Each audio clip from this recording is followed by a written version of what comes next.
Estamos de volta com a segunda parte do nosso módulo 1, Introdução à Química Orgânica, o módulo do primeiro semestre.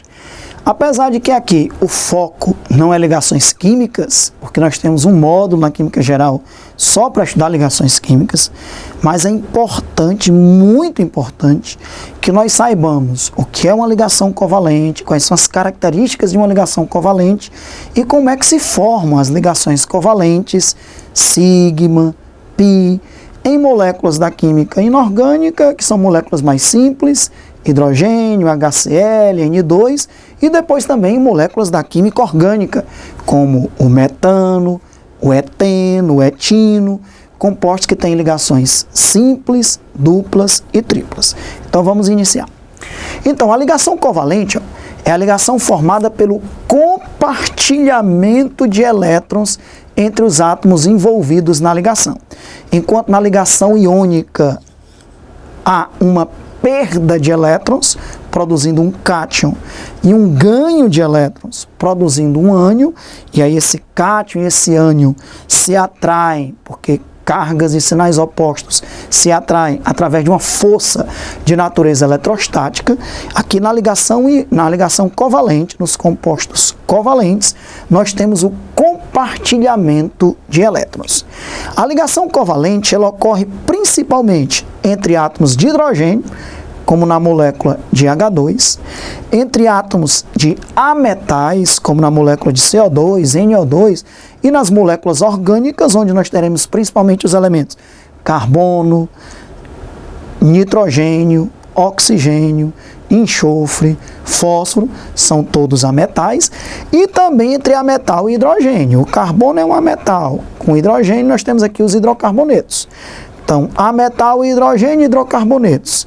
Ametal com ametal, carbono com oxigênio, com nitrogênio, com enxofre, com fósforo. Colocando aqui exemplos de moléculas da química inorgânica, ametal com hidrogênio, HCl e água. Então, realmente, na química orgânica, a ligação covalente tem uma importância muito grande, porque nós vamos estar trabalhando principalmente com ametais e com o hidrogênio. Ametais e hidrogênio, nós teremos aí a formação de ligações covalentes. É lógico que nós vamos estar, depois do módulo de ligações químicas, as ligações covalentes com muito mais profundidade. Aqui o nosso foco é estudar as ligações covalentes naquilo que é fundamental para a química orgânica. Então, para a gente estudar as ligações covalentes, a gente tem que falar um pouco dos orbitais. Os orbitais S, P, principalmente, que são os orbitais do carbono. Um orbital é uma região tridimensional em torno do núcleo, onde há uma probabilidade de se encontrar o elétron. Falando de uma outra maneira, o orbital é uma região ao redor do núcleo, onde é maior, é máxima a probabilidade de se encontrar um elétron. Nós vamos ver que o orbital S é esférico. Aqui nós temos o orbital 1s esférico. Todo orbital S é esférico. Aqui nós já temos o orbital 2s. Observe que o orbital 2s tem um volume maior do que o orbital 1s. À medida que vai aumentando o volume, vai diminuindo a densidade eletrônica. Por isso que é importante que o carbono seja um elemento do segundo período, porque um orbital 3s ele já é mais volumoso do que o 2s. Então a densidade eletrônica é cada vez menor à medida que o orbital vai aumentando o seu volume. Enquanto o orbital S é esférico, e aí nós apresentamos os orbitais 1s e 2s, o orbital P ele tem a forma de um altere. O orbital S, cada orbital comporta no máximo 2 elétrons. Um subnível S, ele comporta 2 elétrons. Um subnível P comporta no máximo 6 elétrons. Então o subnível P ele tem 3 orbitais, que a gente costuma representar o orbital PX, que fica no eixo PX, PY no eixo Y e PZ no eixo Z. Seria eixo X, seguindo aqui a sequência, eixo X, eixo Y e o eixo Z, esse eixo aqui, ó. São 3 eixos. Então está aqui os 3 orbitais P do subnível do nível 2, da camada 2. O 2px, o 2py e o 2pz. São os orbitais que estão envolvidos no carbono. Os orbitais S e P. E o que é a ligação sigma? Nós vimos. A ligação sigma é uma ligação formada pela sobreposição frontal de dois orbitais. Podem ser dois orbitais S, dois orbitais P, um orbital S, um orbital P. Nós vamos ver todas essas possibilidades. Mas o que interessa é que são dois orbitais que se interpenetram frontalmente. Na ligação sigma, ela é uma ligação forte, porque há uma interpenetração frontal dos orbitais. Então, essa região de interseção entre os orbitais, ela tem uma alta densidade eletrônica e, portanto, é difícil de ser quebrada. Já a ligação π é uma ligação formada pela sobreposição lateral, por uma sobreposição lado a lado de dois orbitais do tipo P paralelos. Enquanto na ligação sigma os orbitais se interpenetram frontalmente, nós vamos ver que na ligação π os orbitais se aproximam, se interpenetram lateralmente, formando uma auréola acima e abaixo do eixo da ligação. Nós vamos ver as imagens para mostrar isso. Como os orbitais se interpenetram lateralmente, a região de interseção, a densidade eletrônica é muito pequena. Então, facilmente você quebra uma ligação π comparavelmente em relação a uma ligação sigma. Uma ligação π é mais fraca do que uma ligação sigma. Quanto maior a densidade eletrônica na região de sobreposição dos orbitais, mais forte é a ligação. Como a densidade eletrônica na região de interpenetração dos orbitais, no caso da ligação sigma, é muito maior, ela é muito mais forte do que uma ligação π, porque a densidade eletrônica nessa região de interpenetração lateral dos orbitais na ligação π, a densidade eletrônica é pequena, facilmente ela é quebrada. Então vamos começar a ver a ligação sigma sendo formada em moléculas simples. Interpenetração frontal de orbitais S na molécula de H2, S e P na molécula de HCl, ok? Para a gente ter essa ideia. Então vamos ver a molécula de H2, que é uma molécula muito simples, é da química inorgânica. O hidrogênio tem número atômico 1, ele só tem um elétron, que está no orbital 1s, 1s1. O orbital 1s, a gente costuma representar os orbitais por essa caixinha, e aqui o seu elétron com essa setinha representando o elétron. Então o orbital S é esférico, e está aqui o elétron desemparelhado no orbital S do hidrogênio. Para formar a molécula de H2, e você sabe que o hidrogênio se estabiliza com 2 elétrons, então nós teremos um átomo de hidrogênio, com orbital 1s com um elétron desemparelhado, outro átomo de hidrogênio com um orbital S, e nós temos aqui um elétron desemparelhado também. Veja que uma setinha está voltada para cima, uma setinha está voltada para baixo, e aí nós teremos a interpenetração frontal desses orbitais 1s, formando agora a molécula de H2. Aqui é um orbital atômico, porque é um orbital de um átomo. Um orbital atômico, que é um orbital de um átomo. Quando os dois orbitais atômicos se interpenetram para formar a molécula de H2, nós temos agora um orbital molecular. Essa região de interseção aqui, ó, entre os núcleos, é a ligação covalente simples, é uma ligação covalente sigma, do tipo SS. Sigma do tipo SS, por quê? Porque ela está sendo formada pela interpenetração frontal de 2 orbitais do tipo S. Então, a ligação sigma do tipo SS. Essa ligação covalente recebe o nome de ligação sigma SS. Sempre que a gente disser que a ligação é sigma, nós vamos dizer quais são os orbitais que estão se interpenetrando. No caso aí, 2 orbitais do tipo S. Então, a ligação sigma do tipo SS. Ok.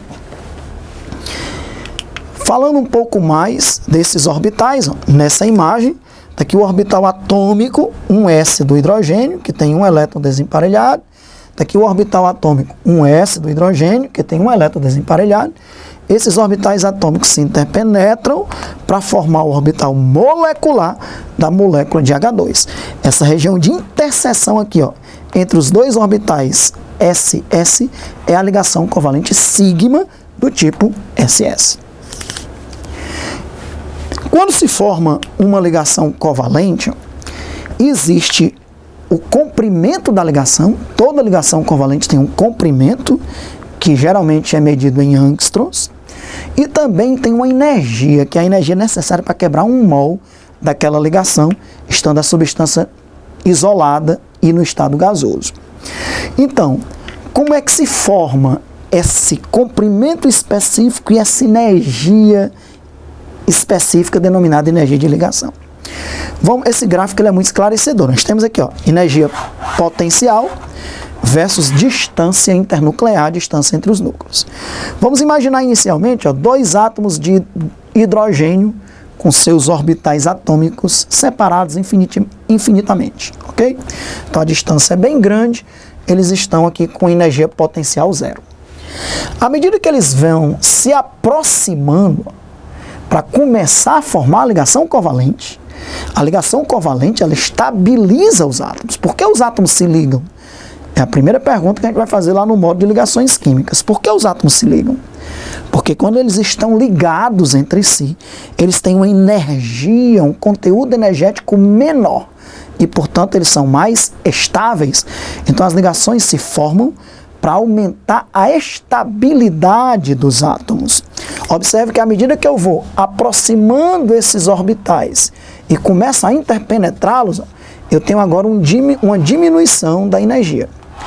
Até que chega um valor que seria um valor mínimo de energia que a gente chama de energia de ligação. No caso, para a molécula de H2, a ligação HH seria de menos 104 quilocalorias por mol. Esse menos 104 quilocalorias mostrando o quê? Que o composto está muito mais estável do que quando os átomos estavam separados. Sendo que a energia de ligação, se eu disser que a energia necessária para quebrar, toda quebra é endotérmica. Então seria mais 104 quilocalorias por mol a energia de dissociação ou energia de ligação, que seria a energia necessária para quebrar 1 mol dessa ligação hidrogênio-hidrogênio. Se eu continuar aproximando, porque veja bem, existe uma distância de equilíbrio e de estabilidade máxima. Porque existe também a repulsão núcleo-núcleo. Nós sabemos que lá no núcleo existem prótons, e entre os prótons existem nêutrons, mas prótons dos núcleos começam a se repelir.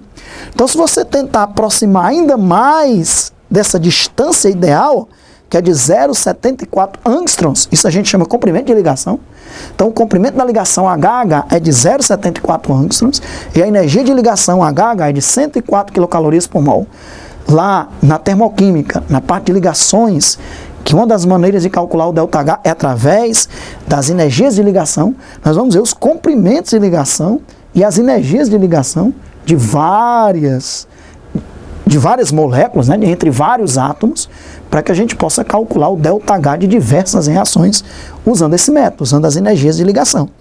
Mas eu estava dizendo, se você tentar aproximar mais ainda, veja que a energia agora começa a aumentar. Porque, Alexandre, que a partir desse comprimento ideal que cada átomo tem para formar uma determinada ligação, você agora começa a aumentar a energia, porque agora a repulsão núcleo-núcleo é muito forte. Como a repulsão núcleo-núcleo é muito forte, existe atração entre elétrons e núcleo, mas existe repulsão núcleo-núcleo. Então, está aí o que a gente define comprimento de ligação e energia de ligação. Essa distância ideal entre os núcleos formando a ligação covalente. Ok? Entendido isso, vamos agora formar uma ligação sigma do tipo sp. Vamos interpenetrar o orbital S do hidrogênio com o orbital P do cloro. Ok? Então, nós já vimos que o hidrogênio é um S1. O orbital S do hidrogênio tem um elétron desemparelhado. O cloro, família 17, família 7A, ele tem número atômico 17. Então ele tem 17 elétrons. 1s2, 2s2, 2p6, 3s2, 3p5. Não se preocupe que no modo de distribuição eletrônica Você deve lembrar do diagrama de Linus Pauling. Nós vamos estudar isso detalhadamente. A terceira camada, o cloro é do terceiro período, nós temos 7 elétrons. 2 deles estão no subnível 3s e 5 deles estão no subnível 3p. O subnível 3p tem 3 orbitais p. Veja que nós temos um orbital totalmente preenchido, o outro orbital totalmente preenchido, e um dos orbitais com um elétron livre. É exatamente o número de elétrons livres que mostra o número de ligações que podem ser formadas. No hidrogênio tem um elétron livre, então ele pode formar uma ligação covalente simples. O cloro tem um elétron livre, então ele pode formar uma ligação covalente simples. Ok? Porque aquele elétron livre do hidrogênio vai se emparelhar com esse elétron livre do cloro, formando um par de elétrons, que é a ligação sigma. E essa interpenetração do orbital S, do hidrogênio, com o orbital P, do cloro, vai ser uma interpenetração frontal. Então nós teremos uma ligação sigma do tipo SP. O orbital S do hidrogênio com o orbital P do cloro vão se interpenetrar. Está aqui o subnível PY, com 2 elétrons emparelhados. O subnível PX, com 2 elétrons emparelhados. E o subnível PZ, com um elétron desemparelhado. É lógico que eu poderia colocar